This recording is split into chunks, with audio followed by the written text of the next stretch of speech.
Viral mahasiswi mengaku jadi korban pelecehan oknum dosen, Unsri angkat bicara. Universitas Sriwijaya angkat bicara terkait pengakuan seorang mahasiswi semester akhir di perguruan tinggi negeri yang mengaku sudah jadi korban pelecehan seksual oleh oknum dosen pembimbing skripsinya.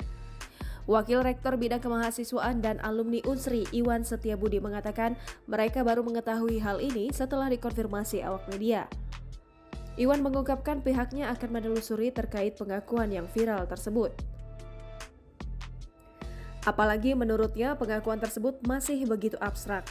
Diberitakan sebelumnya viral di sosial media curahan hati seorang mahasiswa yang mengaku jadi korban pelecehan seksual oleh oknum dosen pembimbing skripsinya. Pengakuan itu diungkapkan melalui sosial media lalu diposting ulang oleh akun Instagram pada Senin 27 September 2021. Di awal curhatnya penulis mengaku sebagai mahasiswi semester tua yang baru selesai sidang. Dikarenakan harus mengurus keperluan tanda tangan, mahasiswi itu lantas datang ke kampusnya pada Sabtu 25 September 2021. Tujuannya tak lain hanya untuk menemui dosen yang selama ini menjadi pembimbingnya yang dia sebut sebagai dosen A. Meski mahasiswa tersebut mengaku pertemuan itu tanpa adanya janji temu terlebih dahulu dengan dosennya tersebut. Setibanya di kampus, mahasiswi tersebut langsung menemui dosen A di ruang kerjanya seorang diri. Diakuinya ruang kerja dosen tersebut memang sepi.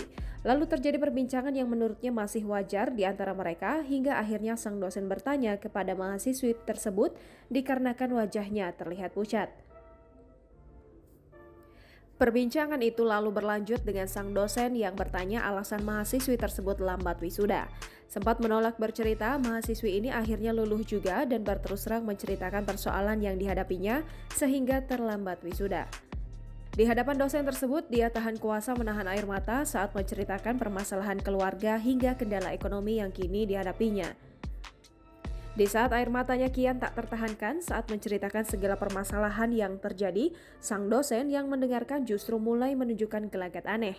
Mahasiswi ini tidak menyangka sang dosen akan sampai memeluk dirinya. Namun dia masih berpikir positif bahwa pelukan itu hanya untuk menenangkan tangisnya yang kian menjadi.